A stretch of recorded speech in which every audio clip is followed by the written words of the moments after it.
Nuo savaitės pradžios Palangoje ir Klaipėdoje besitreniruojanti Lietuvos krepšinio rinktinė vis daugiau dėmesio skiria taktikai ir modeliuoja būsimą komandos žaidimą Europos čempionate Lenkijoje.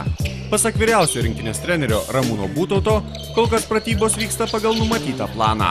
Šiandieną mes turėjome visą treniruotę greitajam puolimui ir perėjimui iš greito puolimo į pozicinį puolimą.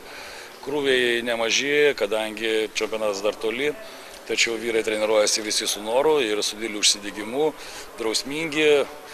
Gaila, Mantas Kalnietis kryptelėjo koją, tačiau nėra tai labai didelė trauma ir tikimės, kad po laisvos dienos jisai prisijungs prie mūsų. Viskas vyksta pagal planą ir duok Dieve, kad nebūtų jokių tik tai traumų. Mantas Kalnietis sako, jog trauma nėra rimta, todėl po kelių dienų jis galės treniruotis pilna jėga. Nieko, apie treniruotę vakarinę pasiskau koją ir tiek. Čiurna nerimtas dalykas. Šiandien gal rytoj ir viskas. Į žaidėjo poziciją didžiausias Lietuvos rinktinės trenerių galvosūkis.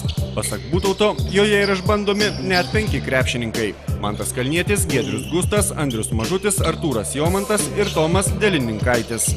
Stratego teigimu, iš komandos dėl įvairių priežasčių pasitraukus jos lyderiams neišvengiamai turės keistis ir rinktinės žaidimo braižas. Stengsimės aktyviai gintis, atsikovoti kamuolį ir užpulti greitai.